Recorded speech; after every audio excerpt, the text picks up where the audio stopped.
Hey guys, it's Mario here. Yeah, I'm back once again with another reenaction video. And yeah, once again, I'm with Luigi and Sonic. Yeah, hey guys. Yeah, hey. Yeah, I don't have to say, guys. You guys know what we're going to be watching in this video. I said it in the last video. But anyways, in this video, what we're going to be reenacting to is called... the video that we're gonna be reenacting to is called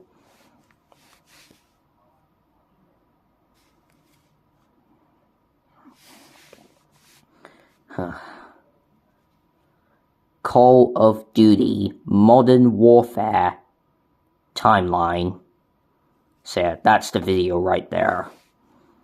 Oh, but I don't have to say, we're all ready, right guys? We're all ready to watch this? Yeah, we're all ready, Mario. Yeah, we're all ready. Yeah.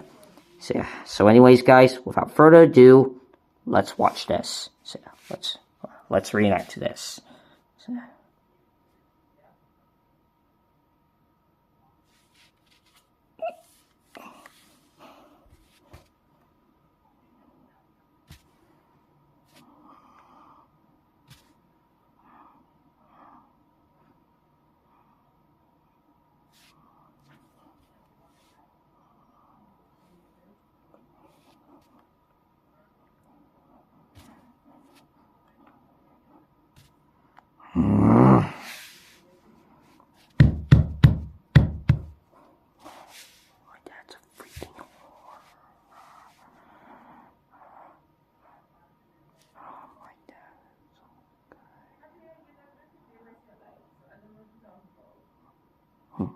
I'm saying that shit.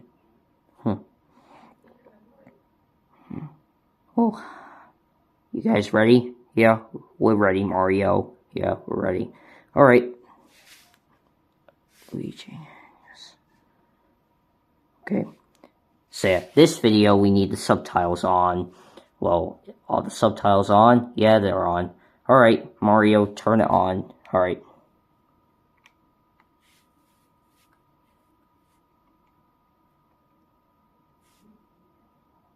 Go. Call of Duty 4 Modern Warfare blew away both critics and players when it released in 2007. Awesome. Yeah. And went on to spawn one of the largest trilogies in video game history. Well, anyways, after 10 years, the Modern Warfare trilogy is still held in high regard for its groundbreaking gameplay. But what about the story? Well, we here at Suggestive Gaming figured now would be a good time to take another look. This is what you need to know about the Call of Duty Modern Warfare storyline. We need to do that again, since that shit thing decided to come up and ruin it. Alright, let's restart the video. Alright, go. Call of Duty 4 Modern Warfare blew away both critics and players when it released in 2007. And it went on to spawn one of the largest trilogies in video game history. And watch. After 10 years, the Modern Warfare trilogy is still held in high regard for its groundbreaking gameplay. But what about the story? Well, we here at Suggestive Gaming figured now would be a good time to take another look.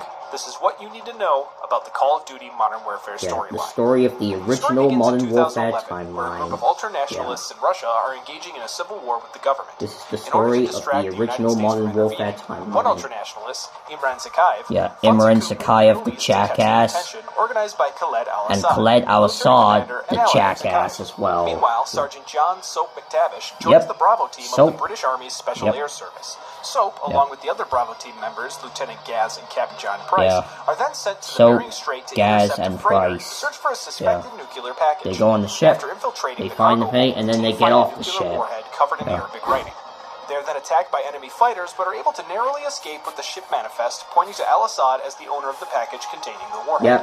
But al-Assad kills the president. By killing the president Yasser al-Fulani. Yasser al-Fulani on national television. I bet al-Fulani was scared. Soap, Gaz, and Price, along with Russian loyalists led by the team's old friend Sergeant Komarov, set off to rescue the Russian informant who supplied them with the information about the cargo ship. Meanwhile, al-Fulani's death has caused the U.S. Marine Corps to send in their first al-Fulani's death caused to the Middle East in search of al-Assad. What I was going to say was Soap, Gaz, and Price go to rescue Nikolai, and they succeed. But instead find his broadcast to be a recording. They don't find al-Assad. Bravo team has successfully found and rescued their Russian informant, they rescued Nikolai. Fleeing on foot, they eventually make their way to a escape helicopter thanks to friendly air support. Back in the Middle East, the First Force Recon team end up finding and recovering a tank, codenamed Warpig, and head to the capital city where they believe Al-Assad has fled to. But there's a nuclear bomb. There's a nuclear warhead in the area. They prepare and they all die. Their escort is shot down. They go back in to save her, but do not escape in time before the nuclear bomb goes off, killing the team along with all other. The only one who survived was Griggs. One member of the team, Griggs, survives as he was separated from the team. The informant, Nikolai, tells Price about Al-Assad's safe house in Azerbaijan. The SAS head there and eventually find Al-Assad. Price interrogates him, and he informs Price gives him an ass beating he deserves. It wasn't him, but Zakhaev. Price then executes Al-Assad. Al-Assad deserved to die. To assassinate Zakhaev with his former commanding officer, Captain McMillan.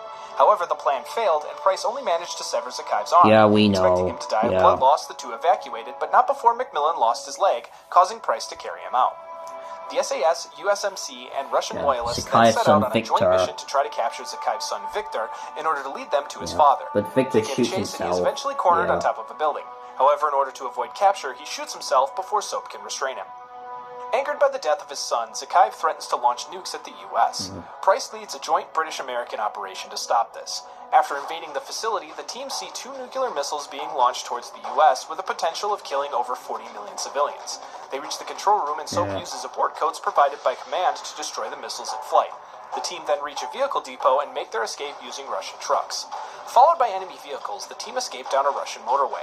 However, an oil tanker explodes, leaving everyone except Griggs incapacitated. Griggs drags Soap to safety, but is shot by Zakhaev's guards in the process, killing him. Zakhaev himself eventually kills Gaz, but Price is able to give Soap his gun, allowing Soap to shoot Zakhaev and his guards. Zakhaev's now dead. And the Russian loyalists arrive shortly thereafter to take Soap and Price back to safety. Griggs and Gaz die, but Soap and Price make it out alive. Welcome to StockX, where we believe in trainers for everyone, from the greatest grills to the latest trend. 5 years later, the ultra-nationalists have successfully seized now control 2016. of Russia, and Zakhaev has since become seen as a martyr by the group. One of his former lieutenants, Vladimir Makarov, has also started staging various terrorist attacks against Europe. U.S. Army Ranger Joseph Allen impresses the leader of a special ops team, Task Force 141, General Shepard, who recruits him as a CIA operative and tasks him with joining Makarov's terrorist organization as an undercover agent. Meanwhile, the SAS sent Soap McTavish and Sergeant Gary Roach Sanderson to recover an attack characterization system module from a downed satellite at a Russian airbase. The two are compromised and attacked by enemy forces, but manage to escape with the module. Later, Allen, having joined Makarov's ranks, participates in a massacre of civilians in a Moscow airport. Makarov instructs his crew to speak English and use NATO weapons to convince the Russians that this was an attack on them by Americans. To further cement this, Makarov kills Allen, whose true identity as a CIA agent he had known. They leave Allen's body behind to be identified as American, causing Russia to retaliate with a surprise attack on the U.S., revealing that the ACS module Soap and Roach retrieved was compromised. This invasion starts World War III. Army Rangers Sergeant Foley, Corporal Dunn, and Private James Ramirez, Allen's replacement, are sent to defend Washington, D.C. Task Force 141 shifts their attention to Makarov and heads off to Rio de Janeiro to capture and interrogate Makarov's contact, Alejandro Rojas. Rojas reveals that the Russians are holding one of Makarov's most hated enemies, whom they codename Prisoner 627. A.K.A. The group are left Captain stranded Price. due to air support being cut by the invasion in the U.S., but are later rescued by Soap, with help from the Russian informant he had previously helped rescue, Nikolai. Soap, convinced that breaking out Prisoner 627 will draw out Makarov, leads Task Force 141 to the Gulag, the prison where 627 was being held, to break him out. Upon doing so, they find out that he is none other than Captain Price, who was captured during a raid on an ultranationalist base called Operation Kingfish 3 years earlier. The group escaped the prison, and Price agrees to help Task Force 141 to track down Makarov. Believing that something extreme must be done to end the war in the U.S., Price convinces Task Force 141 to infiltrate a Russian submarine base where he ignores orders and hijacks a Russian nuclear sub. He uses it to launch an ICBM at Washington, D.C., but programs the warhead to explode in the atmosphere, destroying the International Space Station, sparing Washington from the attack, but creating an electromagnetic pulse stopping both U.S. and Russian militaries in their tracks. In D.C., Sergeant Foley and his team discover that the Air Force intends to carpet bomb the Capitol, believing it to be lost to the Russians. The team fight their way to the roof of the White House and set off green flares just as the fighters arrive, indicating that the city is in fact not lost and effectively calling off the attack. Meanwhile, Task Force 141 is informed of 2 possible locations Makarov might be hiding, and the team splits up to search both. Soap and Price go to an aircraft scrapyard in Afghanistan, and Roach and Ghost head to a safe house in the Caucasus Mountains. The safe house turns out to be a trap, but Roach and Ghost are are able to fight their way through and obtain vital intelligence containing Makarov's entire plan. General Shepard arrives to retrieve the intelligence, then kills both Roach and Ghost, betraying them to take all the glory for himself, intending to become a war hero and gain the support of Shepard kills them and then burns their bodies. Price and Soap are able to avoid an ambush by Shepard's Shadow Company, as well as what's left of the Ultra-Nationalists, who converge and engage in battle with each other. They get in contact with Makarov, who reveals Shepard's location to them. The two agree to go find him in Afghanistan to take him out in one final suicide mission. They arrive at his Soap base, and but Price Shepard go to attempts take to out escape in a boat. Shepard. They give chase, and Price eventually shoots down a helicopter Shepard attempts to use to escape. The two then fall down a waterfall. Washing up on land, a wounded Soap attempts to chase Shepard, but he is bested as Shepard stabs him. Just as he is about to shoot Soap, Price tackles him and the two fight. Soap pulls the knife out from his own chest and throws it at Shepard, impaling his eye, killing him instantly. Nikolai arrives for the extraction, and the three head out. Price warns Nikolai that by killing a U.S. Army general, the two are now international fugitives, but Nikolai tells him he knows of a safe place they can go. Meanwhile, World War III continues, Modern and Team Warfare Metal, 3, a U.S. Army Delta team, are sent to New York to hijack a Russian submarine to use it against its own fleet to drive the Russian army out of the city. Nikolai arrives at a safe house in India run by his loyalist allies with Soap and Price. They begin to give an unconscious Soap medical attention, but shortly thereafter, Makarov's forces invade and storm the safe house. Nikolai's best soldier, Yuri, helps Price and Nikolai escape while keeping Soap alive, and what remains of Task Force 141 go into hiding while Makarov does the same. 2 months later, Boris Vashevsky, the Russian president, announces at a summit to make peace with the United States. This is foiled by Makarov, however, whose men hijack the president's plane on the way.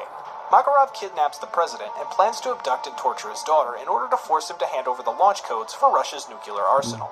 Meanwhile, Soap is recovered enough to rejoin the fight, and he and Yuri, along with help from Macmillan, Price's former commanding officer, trace Makarov's actions to an arms deal in Sierra Leone.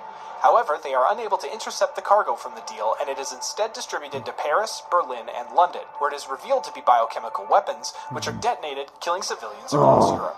The Russian army uses these attacks as openings to invade the various countries, and Team Metal is deployed to Hamburg to rescue the U.S. vice president.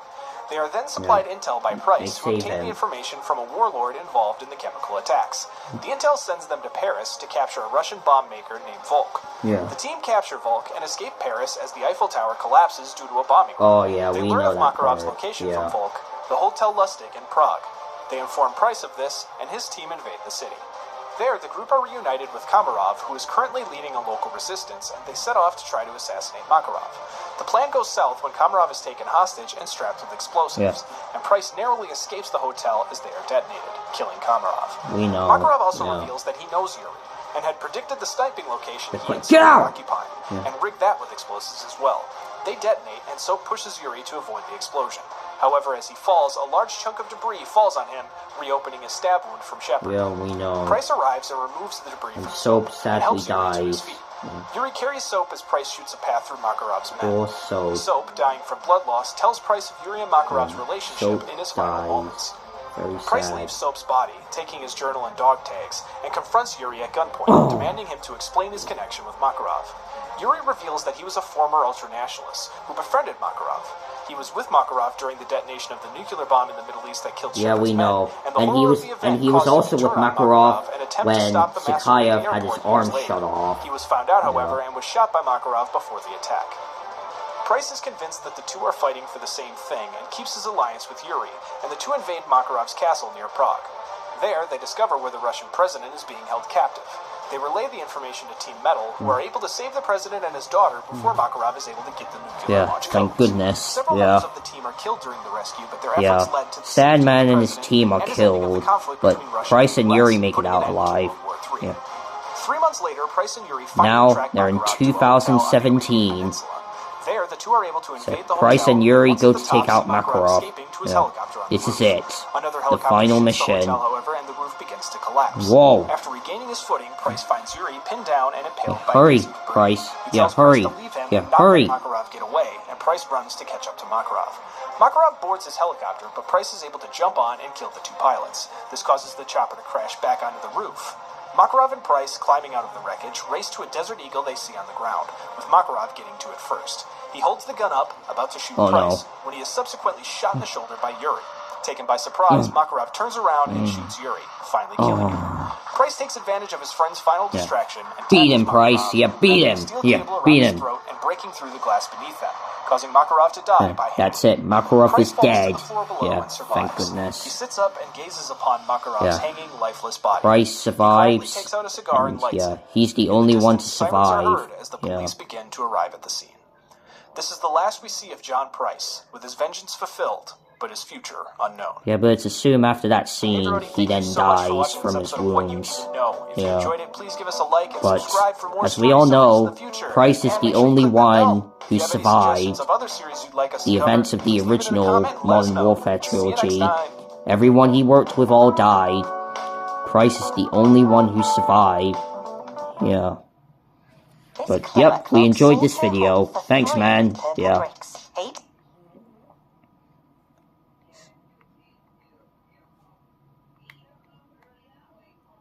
So yeah, guys, that's the end of the video. Guys, like I said, that's the end of the video, and yeah, we already saw opinions on it. We enjoyed that video, right? Yeah, we did. It was great. Yeah, it was great. Alright, well, anyways, let's end this video now. Alright.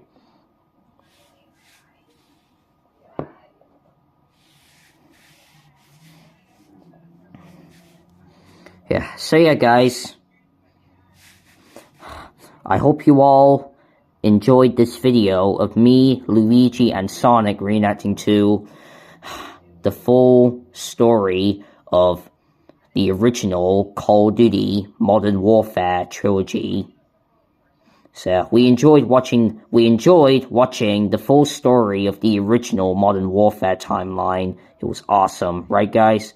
Yeah, it was. Yeah. It was great. Yep. Yeah.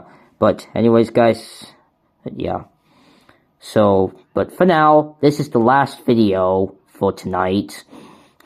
The next video will be coming in a few days. And for now, this is the last video for...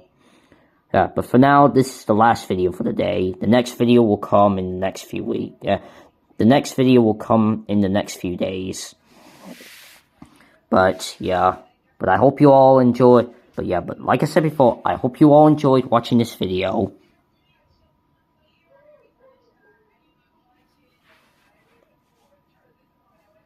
And, yep. And until next time, peace out. You guys know what I mean. Yeah. Yeah. Yeah.